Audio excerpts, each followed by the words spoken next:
Chronicles of a Gooner. Like and subscribe. Chronicles of a Gooner. Harry Symeou time. Arsenal. Come on, you Gunners. Arsenal. Chronicles of a Gooner. This podcast is brought to you in partnership with okjersey.com. Looking for football shirts? Head over to okjersey.com and enter the discount code Harry for 8% off. Hey everybody, how's it going? Welcome back to another episode of the Chronicles of a Gooner, the Arsenal podcast with me, your host, Harry Symeou, coming to you live on this Wednesday morning after a wonderful victory over in Milan. Arsenal went to San Siro and they conquered. Arsenal went to San Siro and made it 7 wins from 7 in this year's UEFA Champions League so far, booking their place for the next round officially, as well as securing a spot in the top 2. And that is significant because it means going forward in the knockout stages, Arsenal will play the home legs the second time around. I probably could have explained that a little bit clearer. When they play two-legged ties, the second leg will be at home as a result of securing a top 2 spot, which is an advantage. And look, this wasn't the case last time around. We went to Real Madrid in the second leg away from home, despite, again, finishing very, very high up the table. We went to Paris Saint-Germain away in the second leg of our tie as well. So this was something that for me, UEFA had to fix, and I moaned and complained about it last season, and they have. So fair play to them. And that's why it's important that Arsenal maintain their position in this competition. I know a lot of people were looking at yesterday's game and saying, well, we're through and there's no real chance of us dropping out. And maybe if we drop down to 4th or 5th, is it the end of the world? It probably isn't. But there was an incentive to go and secure a top 2 spot. Hopefully we win the thing. We've got Kairat Almaty at home in the last game. I don't think anybody believes that we're going to slip up there. And so we should finish with 8 out of 8, and we should secure top spot in the Champions League. And it got me thinking last night, right? Because after the game at the weekend, the 0-0 draw at Nottingham Forest, there was so much panic. There was so much kind of doom and gloom out there. There was a lot of people that were sort of calm and who said, no, don't worry about it. We've managed to extend our lead. Bigger picture, it looks good and it looks positive. But there were a lot of us that felt a huge disappointment. And I'm not judging people that felt that way, because I myself fell into that camp at the weekend where I was like, I mean, it's a good position overall, but it could have been better. And there should have been more in that for us than what we actually took away. But actually, a night like last night, what it can do, and regardless of your thoughts on Italian football, whether you think it's even close to the Premier League, etc., a night like that, going away to a place like San Siro against an Inter side that are top of the league, that are looking really, really efficient under Christian Chivu, that have been better than I expected them to be under Christian Chivu, in all fairness, to go to a place like that and win as comfortably in the end and as comprehensively as we did, and then for that to see us secure our place in the next round, as well as a top 2 spot. And then you look at that Champions League table afterwards, and you look at the Premier League table, and you consider the fact that we're in the semi-finals of the Carabao Cup with an advantage going into the second leg. Plus, we've progressed in the FA Cup, and you sit there and you think, what on earth was I so upset about just a few short days ago? The bigger picture for Arsenal is a really, really positive one. And I know that's not what we're here to talk about on today's pod. We're here to talk about last night's game. But I do think it's important that we reiterate that point and that we re-emphasize that point. Let's jump into the comment section, see what you guys are saying in the live chat box. Harry's going to blame the rain for his lateness. No, I'm not blaming the rain. I'll tell you what I'm going to blame. Those of you that follow me and that watch this or listen to this regularly will know that last week I was in Cyprus. And the reason for my trip to Cyprus, of course, I got to catch up with friends and family, which was great. But the primary reason for my trip to Cyprus was because I was making a podcast on the rise of Pafos FC. Pafos FC are in action tonight in the UEFA Champions League against Chelsea at Stamford Bridge. And today was release day. We put together a really nice little podcast where we told the story of how this club that were essentially a nothing club in Cyprus, they won't mind me saying that, have risen to the top of not just their domestic competition, but have gone all the way into the Champions League and still today stand a chance of progressing to the knockout rounds. So we put together this amazing podcast. I spoke to sports broadcasters in Cyprus. I spoke to TV personalities. I spoke to the club's CEO about how the project has developed over the years. I spoke to their goalkeeper as well. And the pod was released this morning. So what I've been doing this morning is just trying to distribute it as best as I can. I know it's a niche subject. I know it's a niche topic. But if you're interested in football, you will be interested in this story. If you like an underdog story, you will enjoy this one. So if you are interested, even if you're not and you just want to support me, go and download it. Click on the link in the description below. The Rise of Pafos FC. It isn't a video podcast. It is just audio, but it's available now on Apple and on Spotify on the Chronicles of a Gooner feeds. So go over and check that out. I'd really, really appreciate it. What else are people saying in the live chat? Amberly says, that was another fun night. Champions League games are so much more enjoyable than the PL slog. Do you know what? I was going to touch on this later, but seeing as you've raised it, let's quickly do this now. Why is it different? Well, I think it's a style thing, right? Teams like Inter, they don't go and play low blocks every single week. They don't, they're not used to being on the back foot. They're not used to being the side that sort of tries to soak up pressure. They are an aggressor, right? As are top teams in most countries. And so when you come up against these teams, okay, they probably find it quite hard to go, no, hold on. We're playing a Premier League side. We're playing Arsenal. They're top of the Premier League. They're flying. They're superior to us. So let's drop off a little bit. They must find that really, really difficult in terms of changing that mindset. By the way, I don't think that's the way they should approach these games. I do think they should come out and play. And that's why the Champions League is as entertaining as it is. But it's a style thing. That's why we have joy in the Champions League, because teams come onto us and teams try and play us. And we don't always get that in the Premier League, it's fair to say. What am I seeing here?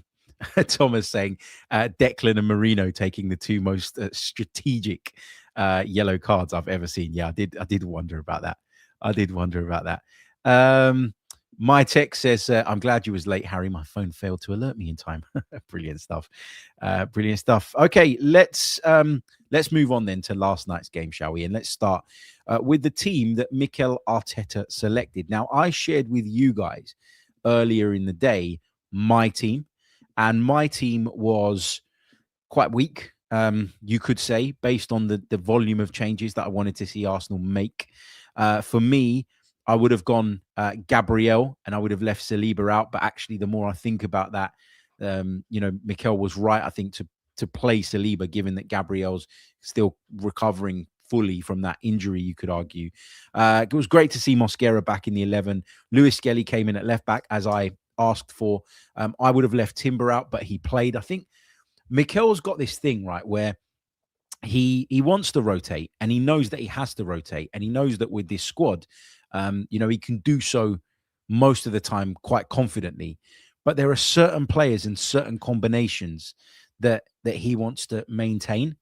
And there are certain things that he does to try and ensure that the drop-off isn't too significant. So, like, some of the rules are, right, it's one of Saliba or Gabriel. Might not be both, but it's going to be one of. It's one of Zubimendi or Rice. It's, Saka didn't start at the weekend, came off the bench so he could start the game last night. So I think actually what he's found is a way of rotating that doesn't significantly see the level drop, but it means that we can protect players when we need to. The midfield, I would have gone Norgard, Marino and Eza, but Mikel went Zubimendi, Marino and Eza, which speaks to what I've just been saying about that kind of want to include one of at least Zubimendi and Rice. And then the front line was exactly what I said it would be. Saka right, Trossard left, and Gabriel Jesus through the middle. 7 changes in total from the side that played at the weekend. And of course, Arsenal have a few days now until we meet Manchester United. For once, we've got a bit of a a break, Tuesday to Sunday. It's great. It means there's more time to recover. It means there's more time to kind of prepare tactically for the upcoming game as well. I think Sunday's game, which we'll talk about a bit later on in the week, will be a difficult one to prepare for because of the fact that Michael Carrick's just taken over. You don't really know what you're going to get. The only evidence you have is what Manchester United did against Manchester City. It's probably not going to be the same game, though. You know, I'd imagine that Manchester United away from home against us will be a little bit more cautious. Yes, they'll want to hit us on the break because that's what they do. You know, that's what Manchester United's identity has been for quite some time. Ruben Amorim couldn't really maximize that, but I've always looked at Man United, and it goes back to the days that Ole Gunnar Solskjaer was in charge, and you look at it and go, counter-attacking team, that's what they're made for, and that's how they're going to compete with the very best. So yeah, let's park the Manchester United game for now and focus on last night. I thought we started the game brilliantly. I thought we were aggressive in the way that we were squeezing up, in the way that we were trying to press, in the way that we were closing down. Some of the positioning of our players was the positioning of a side that turned up at San Siro to win. Not a side that came there sort of sitting pretty at the top of the league phase and going, yeah, you know what, as long as we get out of here unscathed, we'll be fine. This was a team that wanted to win. Some of the early positioning of the likes of Timber, Saliba, was just so aggressive. And I love to see that. I really, really did enjoy watching that because it set the tone, I think, for the game nice and early. And of course, Arsenal break the deadlock nice and early.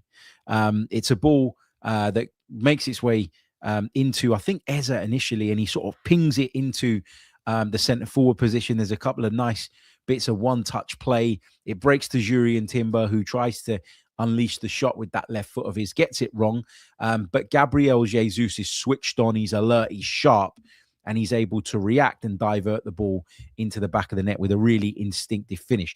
And do you know what I loved about that goal? I know that when the game state allows it, if Gabriel Jesus has got space and he's running through on goal, he's capable of sort of shifting the ball out onto that right foot and bending it into the bottom corner or whatnot.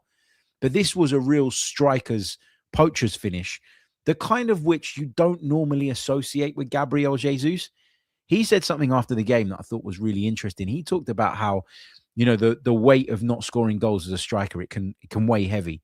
And he was talking a little bit about Viktor Gyokeres as well. We'll come on to Jesus's comments because I thought they were really telling and really positive. But I think, you know, he knows what it feels like to be really effective as a striker in other ways, but to maybe not produce as much of that kind of golden currency as is expected from a striker. And he's battled with that stress and that pressure of having to score more goals for years and years and years. And so when he scores a goal like that one, what it does is it gives me encouragement that actually, you know what, when he's sharp, when he's fit, when he's playing, when he's a part of the group, once he finds his rhythm a little bit, he is capable of scoring that type of goal. He's very sharp-minded. He's very intelligent. And when Timber scuffs that shot, a lot of people would sort of be alert to, you know, maybe a goalkeeper save, the ball breaking loose off the back of some goalkeeper contact. Instead, Gabriel Jesus is like, no. He realizes really, really quickly, this isn't going in. This needs my help. And he adjusts his body and he shapes his body to be able to just put that little bit more on it to make sure that it beats Sommer in the into goal. And it's a brilliant way to start the game. Now, as I say, I thought Arsenal started the game excellently, but that lead, it only lasted around about 8 minutes. And Inter's goal, in truth, was coming. They were slicing through us a lot. Our midfield was getting sliced through. There was a big, I would argue, Declan Rice-shaped hole in there just because if you're going to be as aggressive as we were, then you need the distances between your lines to be smaller. And I thought the distance at times between our back line and the forward line who were leading the press, it was too big. And therefore, if you don't squeeze the game, that then leaves space in behind, which Inter will probably look to hit. But if you don't squeeze the game into a compact space and you leave spaces in the middle of your park, Inter are a good enough team to play through your first line and work their way into midfield. And they've got carriers, they've got runners. They're a really, really good side. And I know I say it all the time.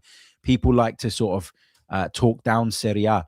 this is still one of Europe's top teams. They went to the final of this competition last season. Okay, they are no mugs.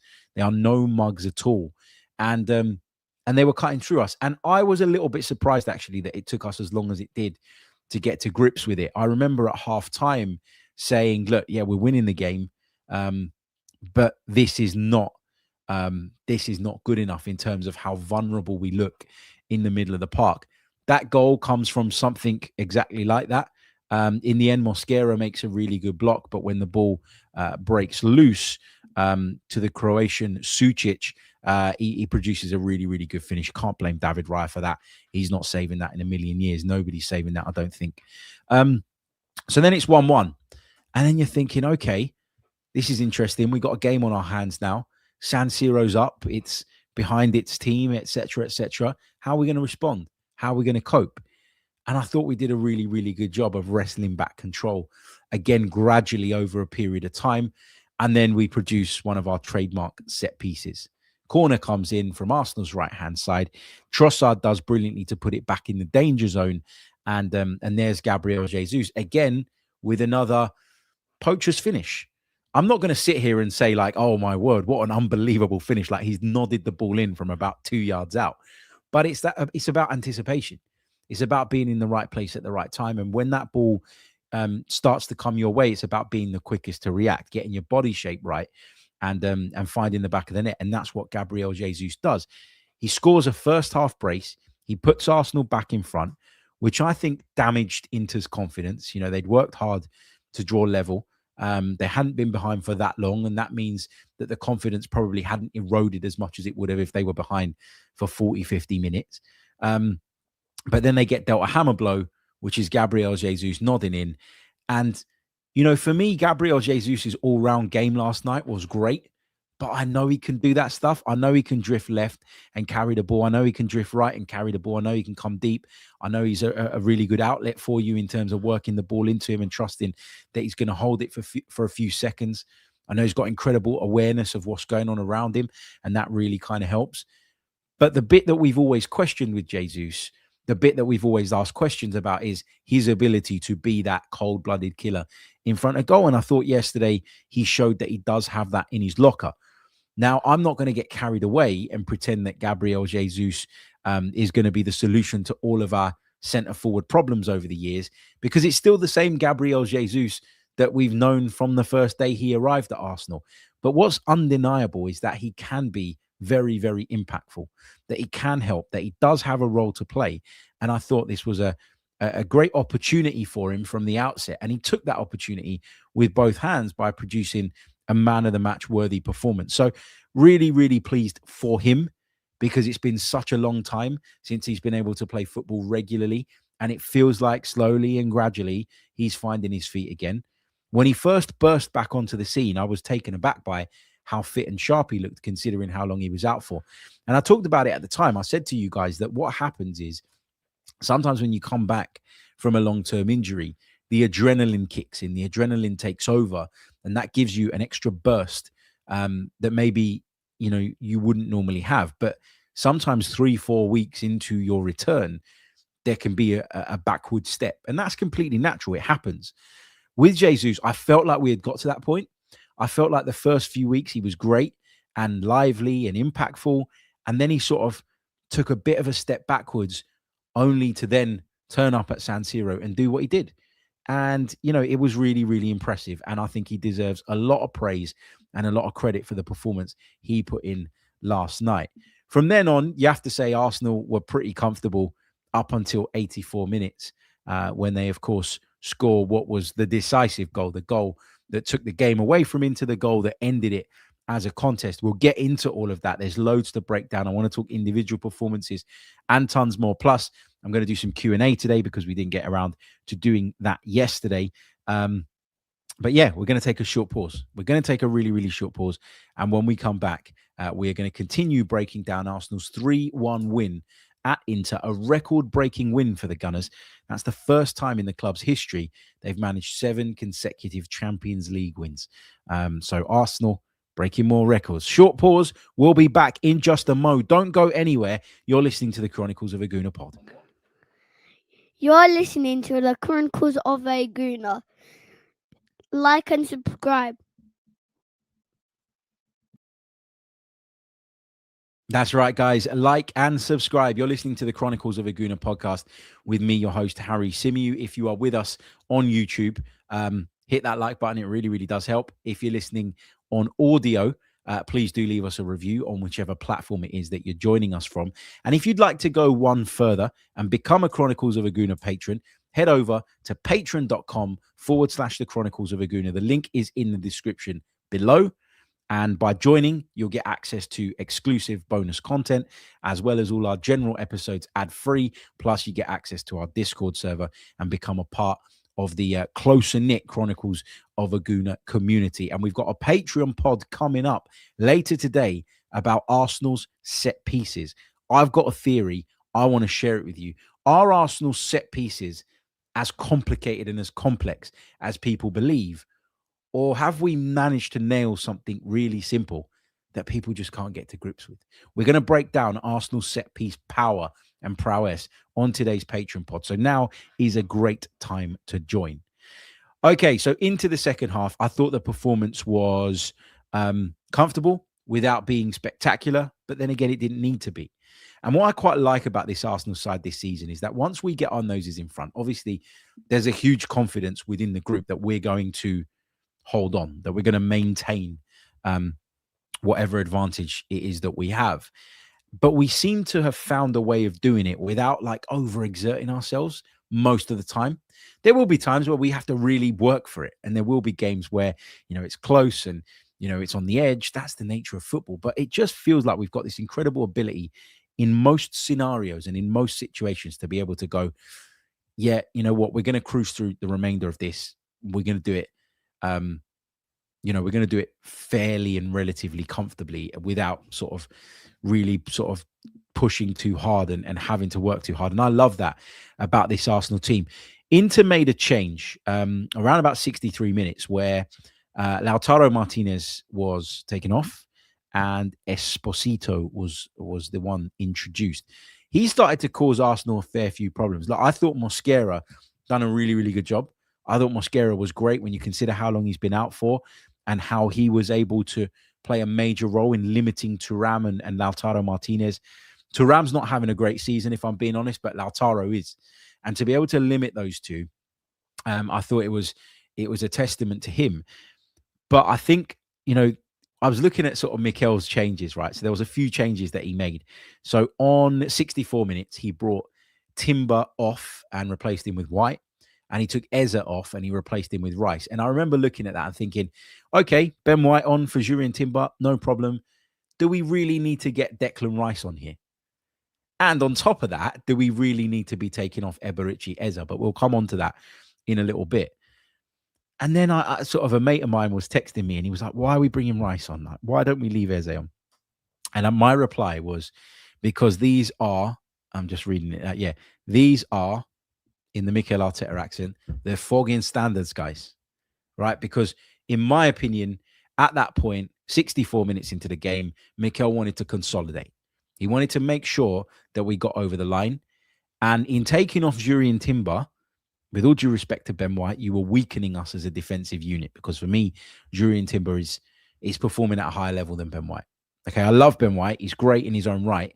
But taking off Timber for White and then not bringing on a bit more sturdiness, if you like, in that midfield might have been a step too far. So it's all about balance, isn't it? You make changes, but think about the broader picture. You take one player off and you swap him with a like for like, but then how does that change the team? How does that impact on the rest of the group? What does that do to the balance? And this is what Mikel is constantly thinking about when he's making these changes in game and when he's picking teams with the idea of rotation. So we make those changes. And a little bit later on, about 9-10 minutes after that, Gabriel Magalhaes comes on. Gabriel Magalhaes comes on along with Viktor Gyokeres. And look, bringing on Gyökeres, absolutely fine. Personally, and I said this on X last night, and of course I got pelters for it, I'd have brought on Kai Havertz at that stage. But Mikel went for Gyökeres, and we'll talk about Gyökeres in a bit. Gabriel comes on, and all of a sudden, Esposito, who had started to cause us just a few issues with his physicality and his power and his presence, was pocketed again, pocketed by Gabriel. Now, it's not because Mosquera was playing badly. Mosquera probably ran out of gas. He hasn't played in ages. He didn't come on as a sub against Forest, which was his first game back in the squad. Gabriel comes on, only having to give it 15 minutes or so, but making sure that we lock down the player that was developing into a threat for Inter. So it's for me, it's clever management. It's really good management of the situation. I don't always think he gets it right, okay, in terms of in-game management. But when he does, fair is fair, and you've got to give praise and credit where it's due. And you absolutely have to give it for yesterday, because I thought he locked down the right areas of the pitch at the right points to make sure, that we saw the game out. Viktor Gyokeres comes on and scores a goal, a really, really good goal as well. And listen, I've been critical of Viktor Gyokeres. I won't deny that for a second. I don't think overall he's been good enough. I don't think so far he's shown us the level that we were after when we signed him. But again, credit where credit's due. He took that goal brilliantly yesterday. Brilliantly. Lots of the focus will be on Viktor Gyokeres, and rightly so, because there's so much conversation around him and his time at Arsenal so far. But Gabriel Martinelli is the real architect here. He pulls out onto that left-hand side. He spots the space in behind. He produces a wonderful pass with the outside of the boot to release Viktor Gyokeres. He's running. Saka makes, the more I watch it, the more I think a bit of a dead run, actually. I'm not really sure where Bukayo Saka was going. He sort of comes across Gyökeres, who then tries to ping the ball into him. It doesn't quite work out. And Gyökeres finally gets the bit of luck that maybe he's been craving with the way that the ball drops to him, sort of opens up his foot and hammers it towards that top corner. Jan Sommer does get a touch on it, but such is the power and the venom on the effort, it ends up in the back of the net. And Viktor Gyokeres, he felt that. You know, Viktor Gyokeres, when he scored against Chelsea in the League Cup, during midweek last week, he sort of half celebrated it. It was as if to say, like, well, I should score that. I'm not going to celebrate that. It's a tap in from 2 yards out. And I've only got that tap in because the goalkeeper's dropped the clanger. Here, it was kind of like, I've come to San Siro. I've been sitting there all night, maybe stressing about the fact that Gabriel Jesus has come in, has been brilliant, and is probably going to take my starting place for the Manchester United game at the weekend. I need to come on and do something. On he comes and he scores a proper goal. And when I say a proper goal, it's not to play down the goals that he scored previously, but this was the kind of thing that we were expecting when we signed Viktor Gyokeres.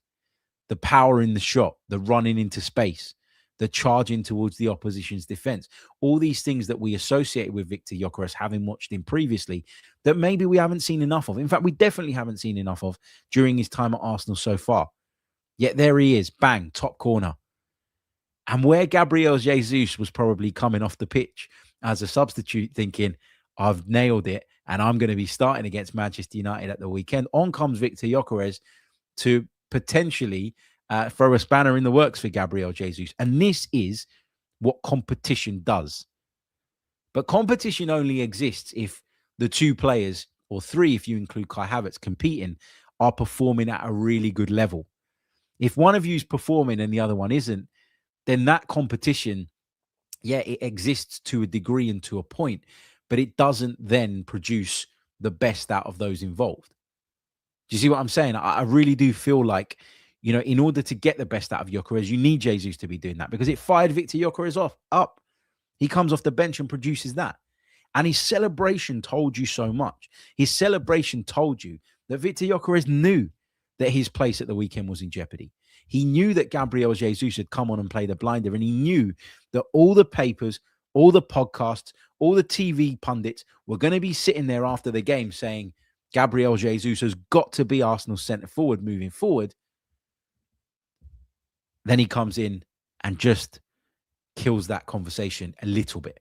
It's still a valid conversation and a debate to have, but what he's done is he's sort of managed to take the shine off of Gabriel Jesus a little bit by producing that moment that he did.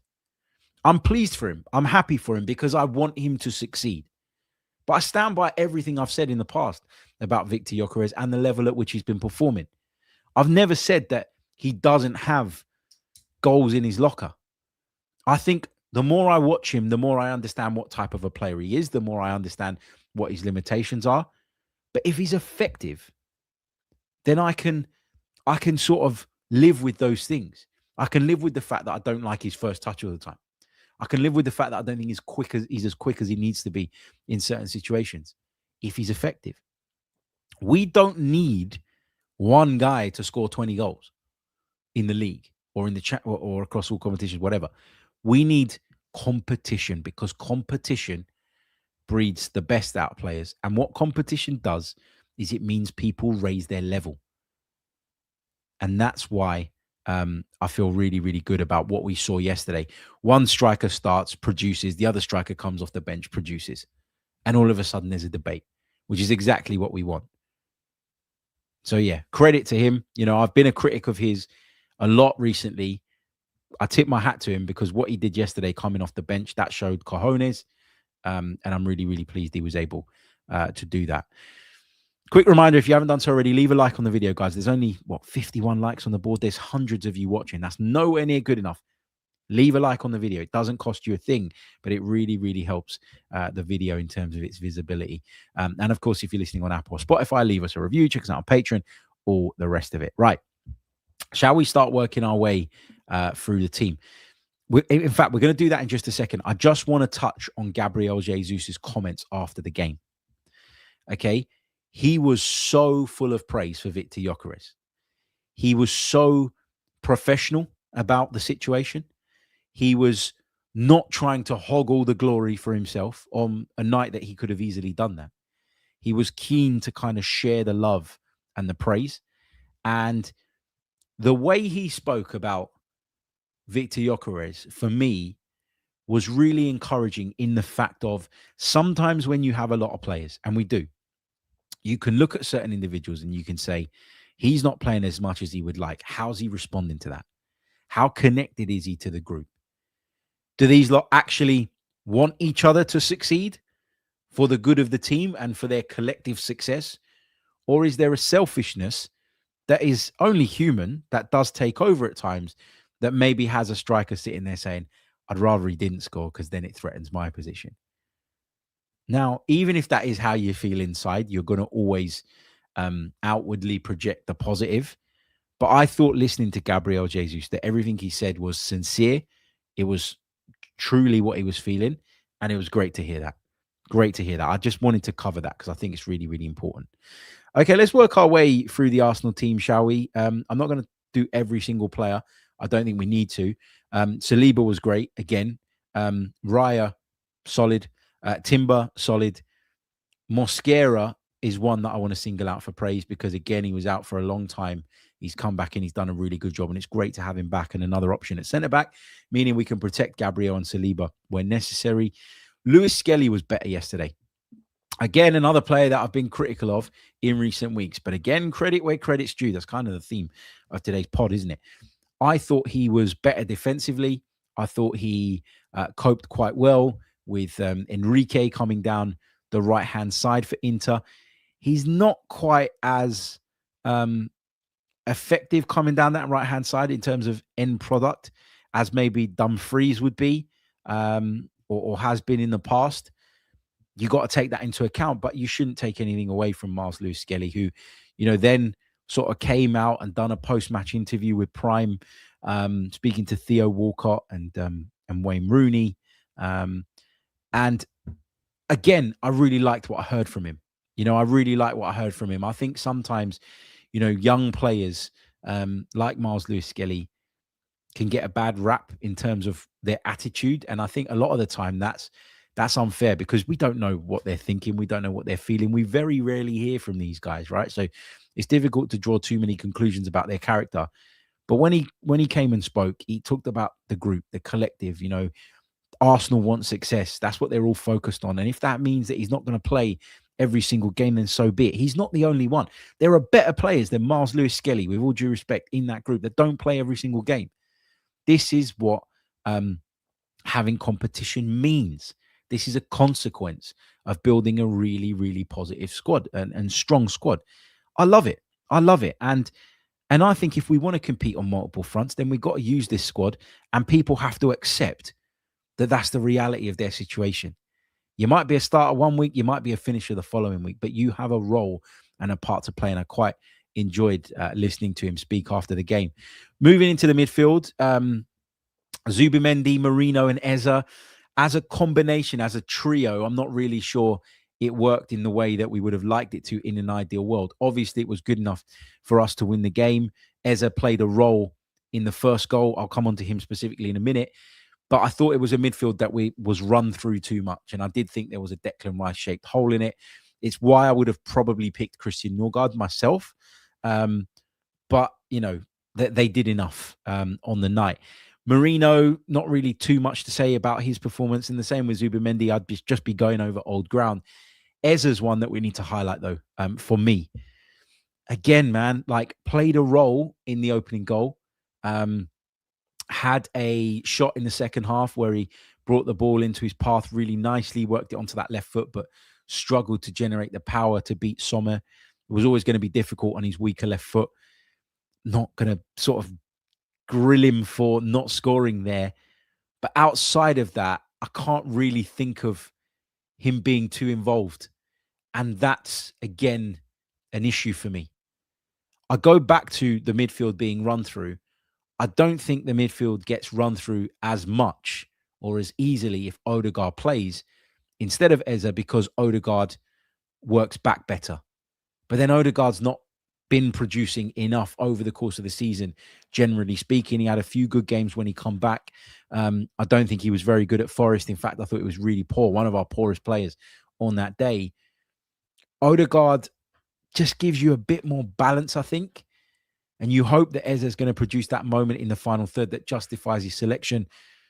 I suppose you could, if you're really reaching, make the argument that he did yesterday by contributing in some way to the opening goal. But for me, he's not involved enough. And the fact that Arteta took him off in a game that he didn't really need to take him off in terms of his condition, like it wasn't because he was worried about the minutes that he's playing or anything like that he took him off, because he's barely played of late. But the fact that he came off was just a reminder for me that maybe defensively, Eberechi Eze is not trusted. And I'm not saying that is something that you should crucify him for, because we knew the player that we were getting and that we were signing, and we know that he will have his uses, and there will be situations and moments and game states where it really suits us to have Eberechi Eze on the pitch. But I don't know, like, if you don't trust him in 50% of the game, then... And when I say the game, I mean, like, you know, so, all right, maybe that's wrong. Maybe some games, you know, it will be a game where you require to be focused 70% on the attack and 30% on your defensive work. And maybe in other games, you've got to defend for 70% of the time and attack for 30% of the time. It changes, right, from game to game. But put it this way, right, to summarize my thoughts on Eberechi Eze last night. When you get an opportunity to go and start a game at a place like San Siro in the Champions League, in place of the club's captain, I think you got to go and you got to grab that opportunity with both hands, and you got to really stake a claim for your place. And my question would be to you, and I want to hear what you guys have to say in the comment section. Do you think that he grabbed that opportunity with both hands? Because I don't. I feel like Jesus did. Jesus was presented with a similar situation, and he grabbed it with both hands, because his performance all round was brilliant. And with Eze, I'm not necessarily judging it on the fact that he didn't score or directly assist. That's not what I'm doing here. I'm not being numbers centric or numbers focused. But he sort of jogged around the pitch in that kind of, you know, casual manner that he does at times. And I think if I were the manager watching on from the sidelines, what I would have wanted yesterday was some of my players to go out there and provide me with a headache. I don't think Eberechi Eze did that. I don't think he did that. That's just my opinion. I'm interested to hear what you guys have to say on this. Fox says, let the attacking midfielder do his thing and let one of the back guys sit. Yeah, look, I get that. But if you play the way that we play, then we rely on our eights getting forward to support the attack and to occupy spaces and to create things. So this idea that you should play with a double pivot and make sure they both sit back at all times just to enable Eze, I'm not sure I've seen enough to go, yeah, I'm going to completely change my system and style of play for your benefit. Like, do you get what I'm saying? Like, why would I change my system if I'm looking at you and I'm thinking he's not taking those chances? If you're coming on and you're taking those chances and you're really showing me impact in that final third, then maybe as a manager, I go away and I think, yeah, do you know what? Maybe it's worth tweaking this a little bit. Maybe it's worth pulling Mikel Merino in a bit and saying you sit with Zubimendi and enable Eze to roam and to have that free role. I said at the start of the season that I'd quite like to see us a lot of the time go with a double pivot, but Mikel, really does place a lot of emphasis on the eights to get forward and join in with attacks. And the idea of him sort of pinning one of them back in order for Eze to benefit, it's not a wild idea. It's not a crazy idea, but have you seen enough from him to make you want to do that as a manager? I don't know. Again, listen, Odegaard was really poor at Nottingham Forest. So this isn't an agenda thing like Odegaard versus Eze. I'm just basing it on what I saw yesterday. Did I come away from the game thinking he gave the manager a headache today? No, I didn't. That's the reality of it. Trossard, lively, as he always is. Solid performance from him. Saka was great, I thought, in particular in the second half, the way he was beating people, getting to the byline, producing wonderful crosses. There was one for Trossard that Trossard really ought to have scored. He sort of just dragged it wide with his left foot. Difficult technique, granted, but I'd have liked to have seen that hit the back of the net. And Jesus, who we've talked about, just outstanding. Brilliant performance from him. I'm so pleased for him. I really, really am. Right, that's kind of my assessment of the game. A difficult place to go, a very significant victory, all while managing to protect key players and limiting the minutes of others to sort of 20 at max, which was great. It's a great night for Arsenal, and it's a reminder of just how strong we are as a squad, just how strong we are as a team, generally speaking. And when you looked at that Champions League table at the end of last night and then had a quick glance at the Premier League table, it was a pretty damn good feeling. And that just, I think, reminds people that there's a lot to be cheery about at Arsenal right now. There's a lot to be confident about. There's a lot to be optimistic about, far more than there is things to be negative about. And sometimes when you don't get the result and the outcome that you want, you end up in a situation whereby you can start to create a negative feeling. But is that always warranted? Is that always justified? It probably is in terms of that isolated game and that isolated performance. But overall, the picture at Arsenal is a brilliant one. And last night was a reminder of that. Enjoy it. Watch it back. Lap it up. It's not every day you go to San Siro and win. And, there's a lot of positives to take from yesterday's game. The striker debate just got interesting. Viktor Gyokeres, all power to him for doing what he did last night off the bench. Gabriel Jesus, brilliant. Look, I've just talked about wanting to be positive and all the rest of it, and now I'm about to put not a downer on it, but if there's one thing I questioned from yesterday's game, it was, where was Kai Havertz? Like, obviously he's on the bench, okay? I would have brought him on instead of Gyökeres because I think it's important that we get him back. But in order to get him back, we've got to build up his fitness. And he's not really been afforded too many opportunities to do that. He's had sort of 10 minutes, 15 minutes. But I would have liked to have seen him get about 20 minutes last night, or maybe even 15. And we didn't get that. So that was my kind of only disappointment, I suppose, coming away from last night's game. But then I listened to Arteta after the match. And when he was asked a question about Gyökeres, he said the way the game was sort of shaping up in terms of its state, we thought it really, really suited Victor. And in fairness to Mikel, it did. There was spacing behind. Gyökeres ends up scoring as a result of running into that space. And you just looked at it and you went, yeah, you know what? That's a good point. And that's why you're the manager. That's why you get paid the big bucks. And I don't, basically. Anyway, that's my kind of assessment, my analysis of the game. I'd love to spend the last sort of 10 or so minutes taking you guys' questions and comments from the live chat. So start getting those in. I'm going to take a really, really short pause while you do that. So get your comments, get your thoughts in, and we'll wrap up the show with some interactive Q&A. Looking forward to it. You're listening to the Chronicles of a Gooner. Like and subscribe. Let's check where we're at in terms of YouTube likes. We're very, very close to the target. So if you haven't done so already, leave a like on the video. Subscribe to the YouTube channel if you are new.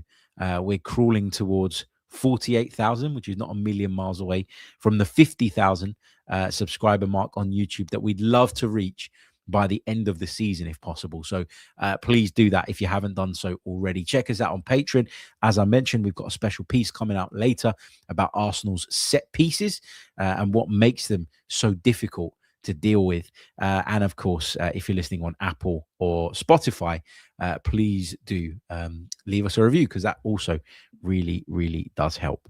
Okay, Damien Kelly says, Harry, your team with Norgard was rubbish. Yeah, it might not have won at San Siro, I'll be honest. But again, like maybe I'm happy to admit when I'm wrong. Maybe I underplayed the importance of a win last night and what it would do for us, A, in the Champions League, but B, in terms of restoring that kind of feel-good factor. Afsar says, why do Arsenal play better in the Champions League but are poor and struggle to score goals in the Premier League? Also, how concerned are you with Odegaard's form? Okay, so why do Arsenal play better in the Champions League? Because we face teams that want to come out and play us, and that really suits us. Really, really suits us, because we've got the ability to be able to squeeze high up and manage the big spaces in behind us, which means we're not afraid of squeezing up against teams. But when you squeeze up against a lot of teams, their default is to go into a low block, be really compact and make life difficult. Whereas teams like Inter and Atletico Madrid and, Bayern Munich, they're always going to be thinking about how they can hurt you. They're always going to be thinking about that side of the game as well. Whereas, with all due respect, Nottingham Forest at the City Ground were probably not even thinking about that. They were thinking about how do we stay in the game. So I think when you come up against big teams with a big team mentality, there's always going to be more space in the games. And I really do think that it's a style thing. I don't think that Arsenal go out in the Premier League with a different intention to the one that they go out in the Champions League with. But I think just stylistically right now, it suits us better. And that's why. On Odegaard's form, I actually thought Odegaard was doing all right the last few weeks. And it was just the Nottingham Forest game for me where I looked at it and I went, yeah, you've kind of dropped off a little bit again. So the fact that you've got Eze in the squad, the fact that you've got Marino can play in that role, Kai Havertz could even play in that role if you really wanted him to. I was going to say Ethan Nwaneri, but it looks like he's on his way to Marseille on loan. I think that means that I'm not really panicking. Like when Odegaard's not playing amazingly well, in the past I would have panicked. I don't think we need to now, but am I going to sit here and lie and pretend that I think he's been as good as he has been in previous years? No. He's contributed next to nothing in terms of goals. I think he's got one all season. We're not seeing the volume of assists that we've come to expect from Martin Odegaard. And I think a lot of the time we're seeing him look busy in the final third without it really developing into the kind of thing we want it to. Now, sometimes it's difficult when you are viewed as the club's creative force, because it means that people pay extra attention to you, but the very best find ways around that. And I don't think Martin Odegaard's done that enough this season, if I'm being honest. AJ, the envoy, says, can we not see a midfield with Rice, Odegaard and Eze? I know this may mean Zubimendi sits it out, but I think Odegaard should be dropped deeper anyway.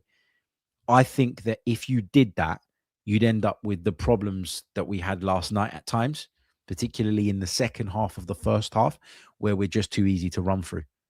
So I don't think so. No, I think there's a very select few games, probably at home against bottom end Premier League clubs, where you can go, that's the way to do it. Or maybe against Champions League clubs who are a little bit less physical.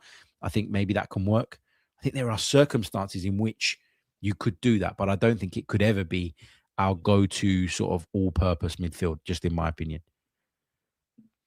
Auntie Clockwise says, would you agree that Arsenal on the continent and Arsenal in domestic fixtures are playing with a different style and mentality. European nights seem to flow more freely than our league play.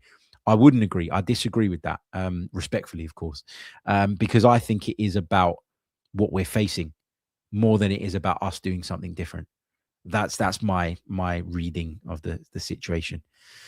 Title number 14 says, are our religious players helping Arteta manage this huge squad? They're selfless and might have lesser ego. I think, regardless of how religious you are, for you to get to that level of football, you have to have something of an ego. So, no, I think they're probably a lot more content with the situation, the fact that they might not be starting every single game and playing every week, versus someone who doesn't have that faith and believes that everything's going to happen for a reason and that the path is kind of already mapped out. Maybe that helps them to cope with that. I don't know. You know, I'm not the most religious person. Like, I don't think I am in a great position to kind of provide a lot of insight on this, but I can see where you're coming from. And I think the fact that someone like Gabriel Jesus was throughout his journey saying, you know, I trust in Jesus and I'll get to where I need to get eventually. And this is all part of the journey. And I'm confident that I'm going to get there because my faith is going to take me there. I think what that does mean is that you're less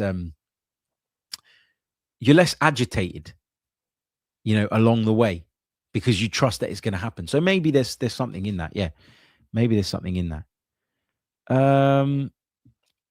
MI says, do you think we need to apply the same tactic we did yesterday against United? Start Jesus to open things up and then bring on Gyökeres to finish off against tired legs and increase the space. I think that Viktor Gyokeres, you know, he came off the bench and he scored. And now whatever happens, whichever way Mikel goes in terms of his selection, I think people will say fair enough. Me personally, I'd go with Jesus from the start against Man United. Yeah. I think that his trickiness, his intelligence could cause their centre-backs problems, specifically. So, yeah, I'd probably go that way. But obviously, we've got a few days to think about that, and we will. But, yeah, it worked really well yesterday, didn't it? And it won't always. You know, I keep talking about it, horses for courses. But yesterday, I thought that was the right way to go, and it paid dividends. Jid says, why do you think there's still an obsession from some in the fan base to get someone on the left in Jan? Martinelli is currently our top goal scorer in all competitions, and Trossard has arguably been our best attacker in the league. Are fans now operating on agenda autopilot? Because, look, personally, I'm fine with us not doing any business in January, okay? Unless we get hit with a major injury or something dramatically changes, I don't think we need to go and be active in January. I think we should keep our eyes open. I think we should keep our ear to the ground in case of any opportunities presenting themselves. But I'm not obsessed with the idea of going and signing someone on that left-hand side. We've got Martinelli, we've got Trossard, we've got Madueke that can play there. Eze could play there. I don't really get it. I think the two players that you've mentioned, Trossard and Martinelli, they can be a little bit frustrating sometimes because at times they've been inconsistent. But as long as they're both performing at a decent enough level and we can chop and change and rotate there, as a duo, I think they give us enough.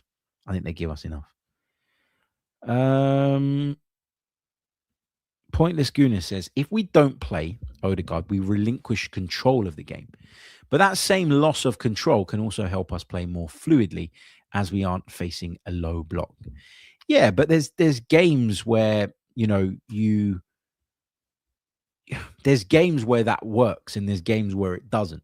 Like yesterday, it worked against Inter because, as I've already mentioned, Inter are a team that came out with the intention of winning the game. If you go away to Nottingham Forest and you try and give up control a little bit and pick a team that's maybe a little bit more transitional, for instance, Nottingham Forest still ain't going to bite. Nottingham Forest are going to look at it and go, no, that's fine. You know, we're still going to sit back and play with a low block because we're here for a draw. Whereas Inter, a side who are top of their domestic league, a side who gets 75,000 people in attendance who are on them to go out and win the game. They can't play like that. And so you relinquish control a little bit, but someone's got to step in and take that control. And Inter are willing to do that because they want to win the game. I don't think that someone like Nottingham Forest the other day would be half as aggressive as Inter were. Therefore, it's not as transitional of a game. And therefore, that point, I think, becomes, it's just my opinion, becomes null and void a little bit. Okay, let's take one or two more. Nacho Monrea, not Real, says, do you think Arsenal don't move the ball fast enough in the attacking third? Personally, I feel only Marino and Zubi, and to an extent, Rice does that. We give opposition time to get 10 men behind the ball.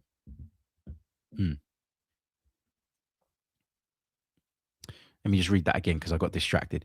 Do you think Arsenal don't move the ball fast enough in the attacking third? Personally, I feel only Marino and Zubimendi, and to an extent, Rice does that. We give the opposition 10 men to get 10 men behind the ball. Yeah, I do. I do think that we're a little bit laboured in our play at times. I do think we move the ball through the lines too slowly at points. I do think there are scenarios and situations in which we're just a little bit too laboured. And this comes down to the point that we were talking about before, control. Our obsession with control means that we at times probably don't take risks. And that might not just be in terms of the pass that you select, but it could be that you select the right pass, but you're so keen to get it right and you're so desperate not to surrender possession that you take a touch first before then playing that selected pass, which just slows the whole thing down a little bit. You see what I mean? Whereas sometimes if someone fizzes it into you, you know what the next pass is going to be. If you can pop it round a corner first time or thread it into the gap first time, that just gets everything moving and everything flowing, doesn't it? So yeah, it's a good point, and it's certainly something I've highlighted in the past. No doubt about that. No doubt about that. Okay, I am going to leave it there, I think, for today. Thank you so much for all your amazing support. Thank you for being with me on this episode of the Chronicles of a Gooner. I'm sure you enjoyed last night just as much as I did. I'm sure you're going to enjoy reveling in all the Arsenal content today off the back of that very, very impressive victory.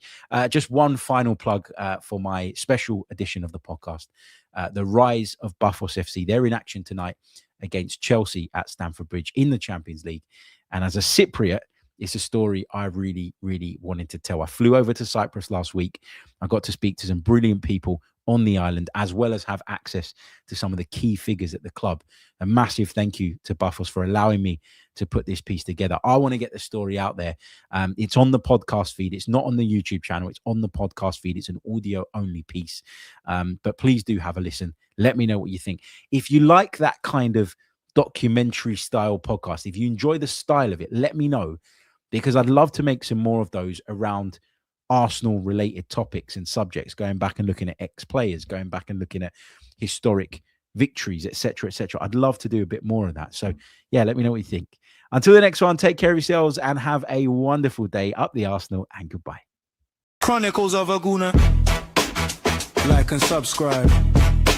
Chronicles of a Gooner.